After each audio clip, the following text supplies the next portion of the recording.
Kom ons word stil voor die Here. Ons gaan vanmôre sommer net 'n kort wotum doen en dan die seëngroet.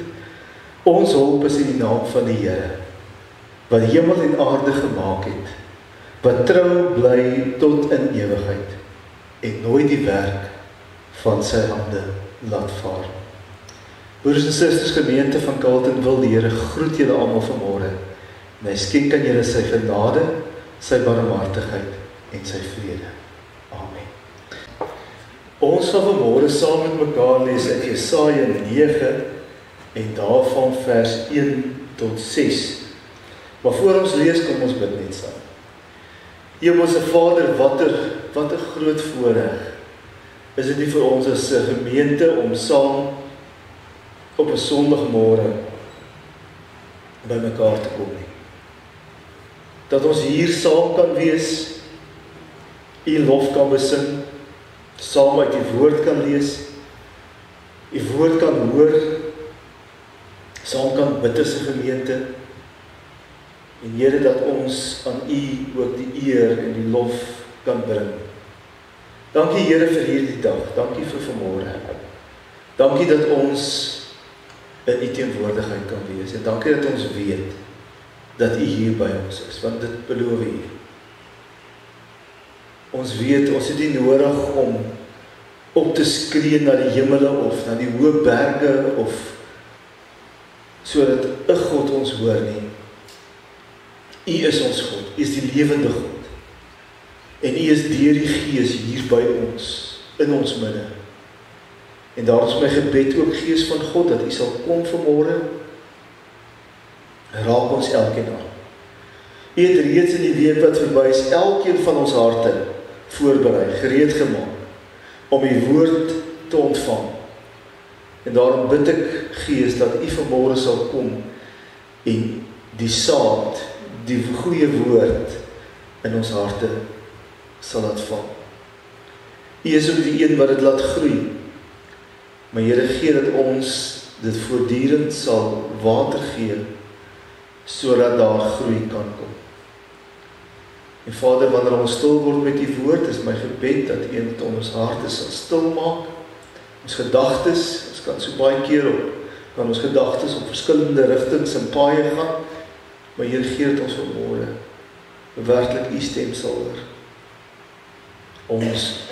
Ek vra ook hier, Gees van God, dat U sal kom oor my, dat U oor my sal oordek vanmôre, sodat ek werklik net in U teenwoordigheid sal wees, en dat die woord wat gebring word vanmôre nie my woorde is nie, maar U woorde. Dit bid ek in Jesus naam. Amen.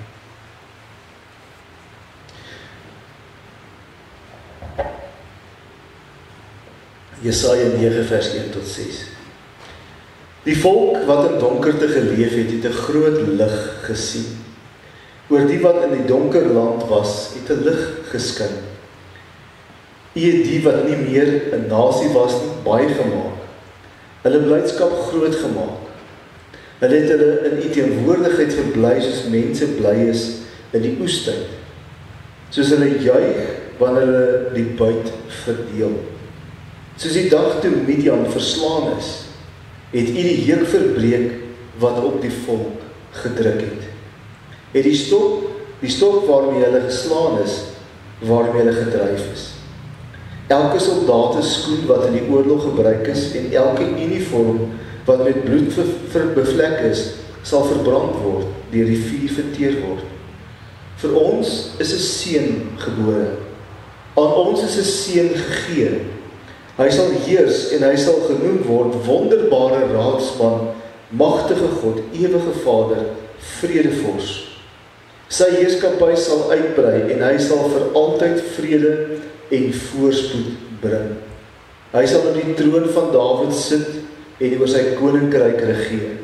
Hy sal die koninkryk vestig en in stand hou deur reg en geregtigheid, van nou af en vir altyd. En daarvoor sal die onverdeelde trou van die Here, die Almagtige, sorg.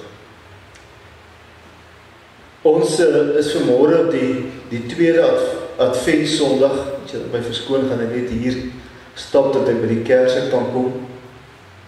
Ons is by die tweede Adventsondag en daarom gaan ons vanmôre die tweede kers aansteek. En die tweede kers op die Adventsondag is die kers wat ons vereenselwig met geloof. Die geloof wat daar in ons harte is, om vas te hou aan die Here. Die geloof wat daar in ons harte is, om te weet dat die Here ons elkeen in sy hande vashou. Die geloof dat ons weet dat die Here vir ons gekom het, en dat hy sy lewe vir ons gegee het, sodat ons die ewige lewe het. Die geloof wat ons in ons het, en in ons dra, om te kan weet dat die Here ook vir jou en vir my in die kruis gesterf het. Hierdie is dinge wat 'n mens nie sonder geloof jou eie kan maak nie. Johannes skryf in Johannes 1 vers 12 en hy sê, aan elkeen wat glo en bely dat Jesus koning is, dat Jesus die Here is, het hy die mag gegee om kinders van God genoem te word. En dit is baie keer asof ons nog so half in hierdie onsekerheid wil leef oor die ewige lewe. Oor wat met ons gaan word? So nou die dag daaroor gepraat by die Bybelstudiegroep ook, so 'n week of 2-3 gelede. En het ons gevra, maar kan dat sekerheid wees? Kan ons regtig seker wees? En die Bybel wil hê ons moet seker wees. Hy wil hê ons moet seker wees. Daarom het ek nou vir julle Johannes 1 vers 12 voorgehou. Maar as 'n mens gaan blaai bijvoorbeeld na 1 Johannes 1 vers 1 Johannes 5 vers 13, dan sê hy ook vir ons baie duidelik, hierdie brief skryf ek vir julle sodat julle kan weet, nie hoop nie dink dat dit so is nie, maar hy sê dat julle kan weet dat julle die ewige lewe het. Wie? Die wat glo in die Seun van God. Dis nie iets wat onderhandel word nie. So as jy jou lewe vir die Here gee en jy hom in geloof aanneem en bely in hierdie wêreld, dan kan jy weet, seker weet. Dis 'n ding wat jy in die geloof kan aanneem en sê, ek weet, ek is 'n kind van die Here. So vanmôre as ons die geloofskers aansteek, dan wil ek hê dat ons aan daardie gedagte moet dink. Die sekerheid en die wete dat die Here in ons elkeen is en dat hy vir ons die ewige lewe gegee het. Ons kan dit glo en ons kan dit aanvaar en ons kan daaruit lewe. Vanmôre praat ons so 'n bietjie oor Jesaja, hierdie mooi gedeelte, hierdie belofte wat Jesaja maak hier in Jesaja 61. En dit is so wonderlik om net weer te besef dat die belofte van die koms van die Here, van die Messias, is nie iets wat skielik gebeur het nie. Jesaja was een van 'n klomp profete. En eintlik al voor dit was daar die beloftes van die Messias gewees wat gemaak is. Wat die Here selfs al vroeër gesê het deur Dawid, dat daar uit sy nageslag 'n koning sal kom, wat sal heers en sal regeer, wat sal koning wees. So wanneer ons vanmôre stil word as 'n gemeente rondom hierdie gedeelte, dan dink ons daaraan dat dit 'n belofte is wat die Here gemaak het, en ons staan nou wel in Advent, die koms van Kersfees, maar Advent beteken vir ons as Nuwe Testamentiese kerk iets anders as in die Ou Testament, of voor Jesus se koms. In die tyd voor Jesus se eerste koms, was dit die verwagting dat die Messias moet kom om die volk te red. Ons staan as 'n Nuwe Testamentiese kerk en ons kyk terug in Adventstyd en ons sê eintlik ons is besig met die voorbereiding om gereed te wees vir sy tweede koms. Dat as hy kom, ons gereed sal wees sodat ons saam met hom sal gaan. En dit is eintlik soos wat ons gelees het, so 'n paar sondae terug het ek gepraat oor Matteus, is eintlik al so 2 maande terug, 3 maande terug het ons gepraat oor Matteus 24, waar Jesus gesê het, julle moet gereed wees. Ek wil julle gereed aantref. Ons moet altyd gereed wees. Maak nie saak wat die tyd is nie, wat die tyd en wat 'n deel van die dag het is nie. Ons moet altyd gereed wees. En dis waaroor Advent gaan, om te sê, ons moet gereed wees. Sodat wanneer die Here kom, al is dit dan nou nie by die wederkoms nie, al is dit by my sterwe, wanneer die Here kom, is ek gereed. Ek is altyd gereed, omdat ek in die regte verhouding met die Here staan. Hierdie gedeelte waaroor Jesaja hier skryf hy eintlik as 'n belofte, as 'n voorspelling vir die koms van die Messias, terwyl die volk swaar gekry het. Terwyl hulle ballingskap was, terwyl hulle weggevoer was, nie by hulle tempel was nie. Trouwens, die tempel was vernietig gewees. Hy sou eers omtrent 400 jaar later sou hy eers weer herbou gewees het.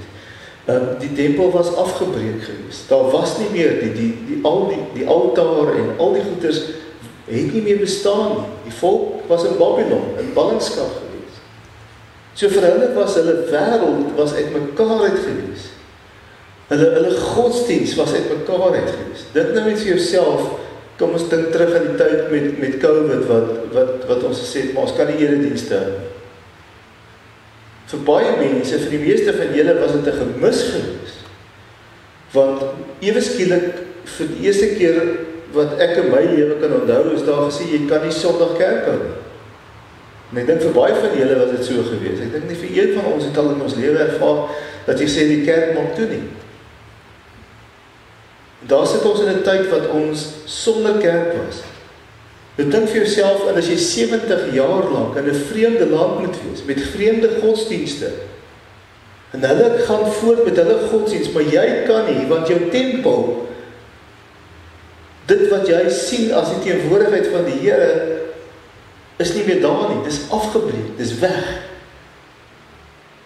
En ons moet verstaan dat vir die Israeliet was die tempel nie net 'n teken van, ons sê baie keer, daar is die huis van die Here.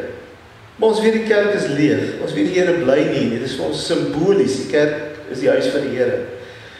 Maar vir die Jood was die tempel die huis van die Here. Onthou wat daar gebeur het in Exodus 39 en 40, toe die tabernakel ingewy is, het God neergekom in 'n wolkkolom en in die tabernakel ingegaan, en sy teenwoordigheid was so, dat 'n mens nie eers kon ingaan in die tabernakel nie. Vir die Jood was dit die tabernakel, die tempel, wat later deur Salomo gebou is, was vir hulle die plek waar God was. Dis waar jy gegaan het om God te ontmoet. Dit was deel van hulle hele menswees gewees. En as die tempel nie meer daar is, die tempel is afgebreek, beteken dit my God is eintlik nie, want dit was in die denke van die Ou Testamentiese mens gewees, was as jy my oorwin, beteken dit jou gode is sterker as my gode. So eintlik het my God verloor. En dit is eintlik die situasie waarin die volk verkeer. En as Jesaja hierdie boodskap vir hulle bring, dan bring hy vir hulle in hierdie tyd, waar hulle sit met hierdie striweling, met hierdie gemoedstoestand waarin hulle is om te besef, maar hulle God is eintlik oorwin deur die Babyloniese gode. Hulle God se tempel is afgebreek. En as 'n mens dan so 'n lied soos Psalm 137 lees, wat ons bekend geword het later jare deur Bodie M. by the Rivers of Babylon, by die riviere van Babylon. Hoe moet ek maak? Hoe moet ek die Here dien in 'n vreemde land, waar daar nie 'n tempel en daar nie meer my God is nie? Hoe moet ek die Here dien? Dit is die vraag waarmee die Israeliete geworstel het hier in Babylon. Hoe moet ek God dien? Watter vrede kan ek in my lewe kry as die tempel afgebreek is? As niks bestaan waarin ek vasgehou het in my geloof. Die fondamente is afgebreek. En ek weet nie of een van ons al regtig by so 'n situasie in ons lewe was nie, maar wat maak ek as alles afgebreek is? En dan kom Jesaja met die belofte om te sê daar sal 'n seun gebore word. En hy sal genoem word wonderbare koning, magtige raadsman, vredevors. En hy kom met hierdie belofte om te sê dit sal gebeur. Maar op daai oomblik, dink jouself in die skoene van die Israeliete, vir wie sy wêreld verbrokkel het, vir wie sy wêreld uitmekaar uit was.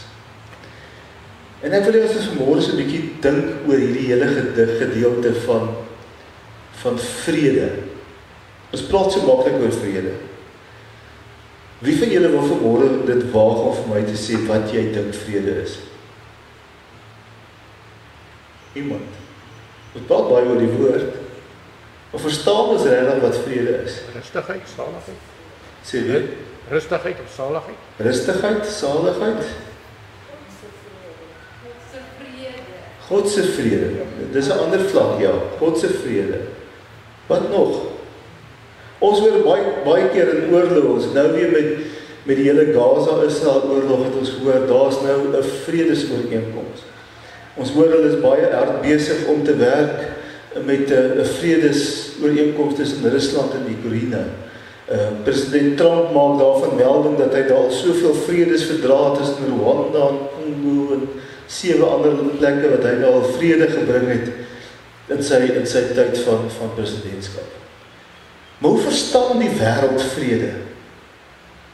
Die wêreld verstaan vrede. Ek wil nou op die voorbeeld noem van as 'n mens in die ou dae na Mevrou Suid-Afrika of Mevrou Wêreld gekyk en het hulle altyd vir die modelle gevra en gesê, wat is jou grootste begeerte? Kan julle dit onthou? En dan het hulle almal gesê, ek wil graag wêreldvrede bring. Nee.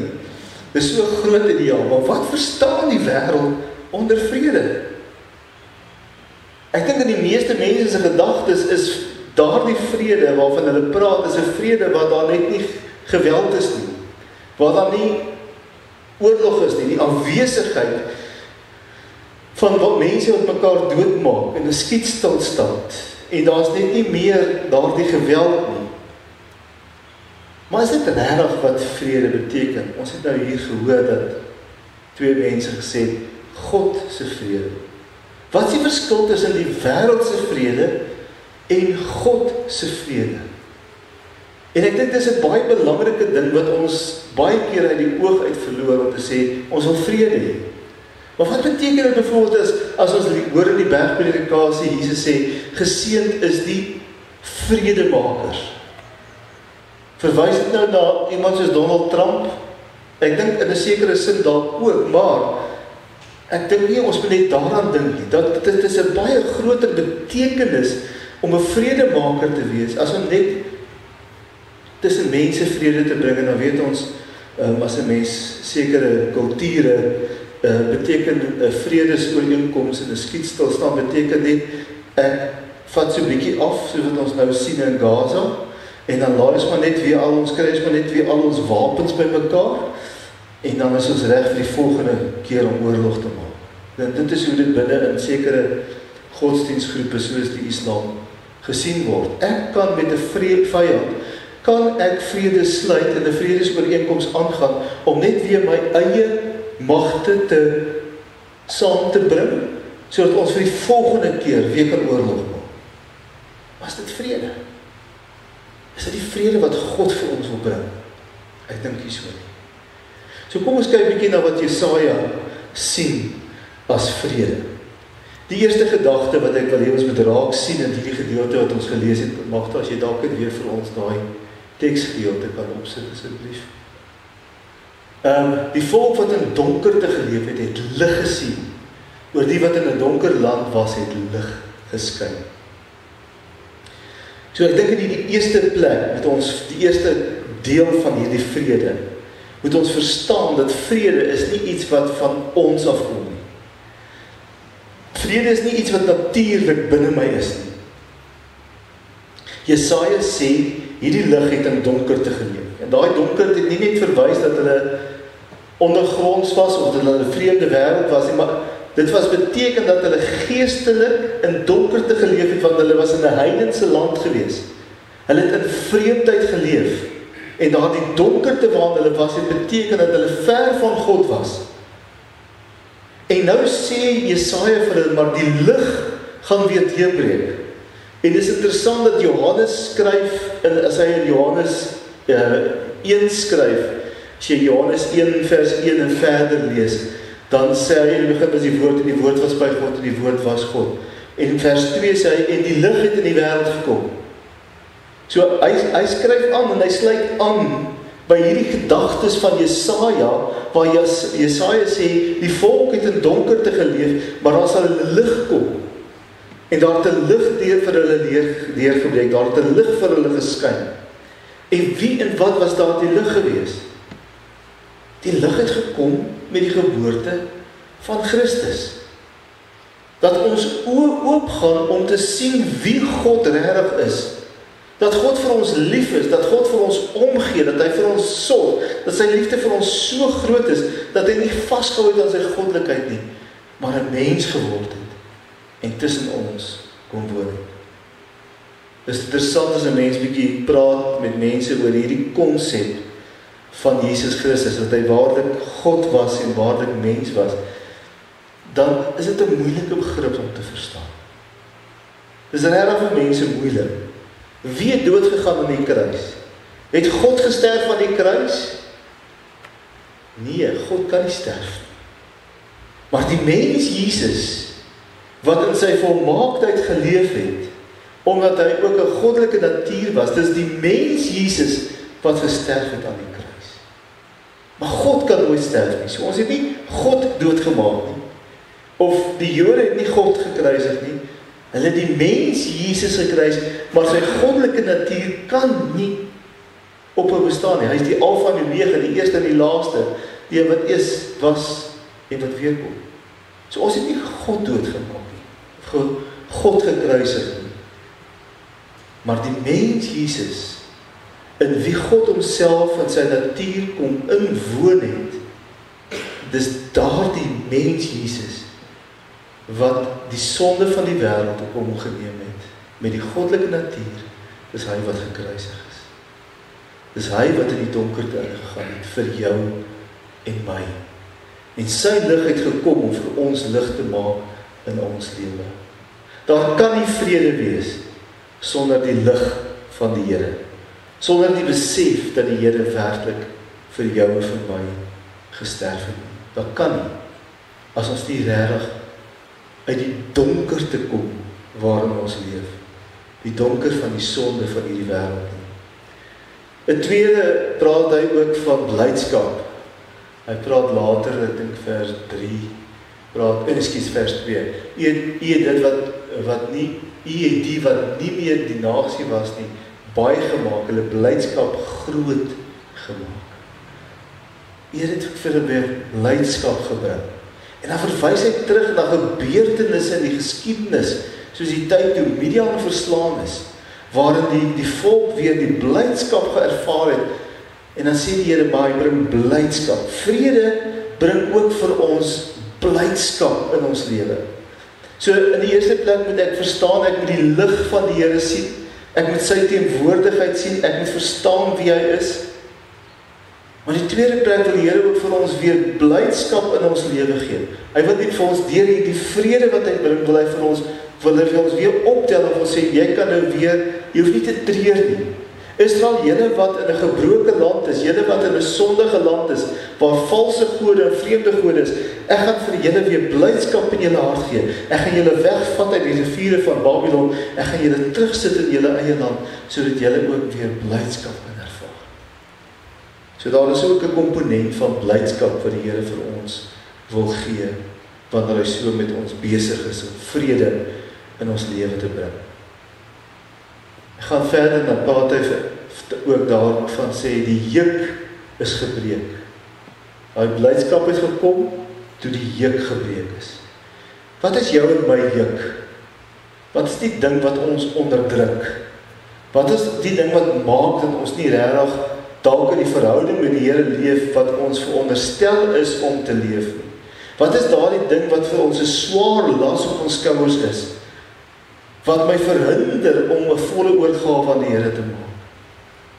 Die Here sê hy wil ook daai juk vir ons elkeen wil hy kom breek. Sodat ons ook weer sy juk op ons kan neem.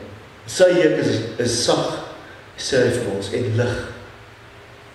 Die Here wil die swaar ding in jou lewe, dit wat jou onderdruk en dit wat vir jou swaar maak, om die Here regtig lief te hê met jou hele hart en jou hele siel en jou hele verstand. Die Here wil daardie juk kom breek, nie net afval nie.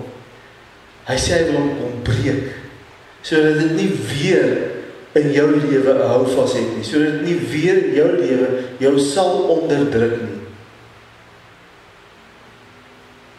So die Here wil iets van jou kom wegneem. En ek ken nie elke van julle se persoonlike lewe nie. Maar elkeen van ons, nie elkeen nie, maar daar's baie van ons wat sit met iets wat ons verhinder baie keer om 'n volle oorgawe te maak. En die Here wil hê ons moet daarby kom en te sê, maar wat in my lewe is die juk wat my terughou om in vryheid die Here te dien en 'n oorgegewe lewe te leef. Nog later in die gedeelte kom sê, vir ons is 'n seun gegee. Vir ons is 'n seun gebore. Wanneer het hierdie vrede ons deel geword? Dit het begin met die geboorte van Jesus. Vrede is 'n vrede wat eintlik 'n verhouding is. God se vrede lê nie in iets nie, of dit lê nie in die afwesigheid van onvrede nie. 'n Skietstilstand, wapenstilstand of wat ook al nie. God se vrede lê in 'n verhouding. In sy verhouding met jou en my. In sy verhouding as verlosser wat gekom het om die juk te breek, sodat ons weer blydskap kan hê en sodat ons in die lig van God elke dag kan leef. Dit is wat die Here vir jou en vir my wil gee. Vredemakers is nie maar net mense wat sorg dat daar 'n skietstilstand is nie, maar is mense wat daar aktief daarin werk om die verhouding met God te herstel in mense se lewens.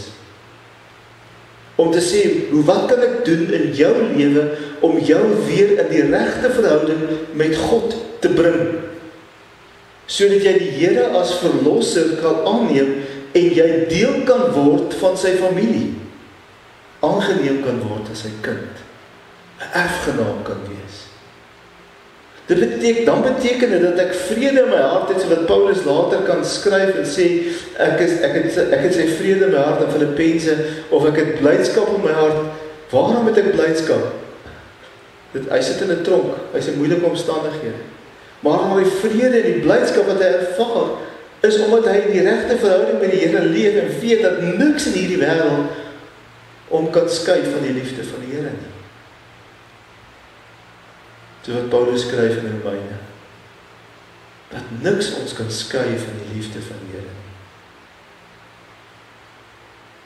Al wat ek moet doen, is om te glo. Al wat ek moet doen, is om my hart en my lewe vir die Here te gee. Al wat ek moet doen, is om te sê, Here, hier is ek. Neem my aan, aanvaar my as 'n kind. Ek kom staan met leë hande voor U. Ek het niks om vir U te bied nie. Maar dankie dat U deur die Seun alles gedoen het vir my, sodat ek in die regte verhouding met U kan leef. En dan kan die tweede ding gebeur. Dan kan ek begin om die vrede te maak ook in my lewe. Ek wil dit nou nie hard sê nie, maar ek het van iemand gehoor in die gemeente wat vir 'n lang tydperk was daar onvrede in die familie gewees. Ek gaan nie name noem. Maar er aan 'n lang tydperk van onvrede, vrede gekom het, waar mense mekaar net weer in die oë kan kyk en sê, ek is lief vir jou. Ek het jou beste belang in my hart. Kom ons vergeet die verlede. Kom ons maak reg wat in die verlede gebeur het. Kom ons herstel dit. En kom ons lewe weer in vrede met mekaar as familie. So wonderlik om dit te hoor. Miskien is daar in jou lewe 'n familielid wat lankal.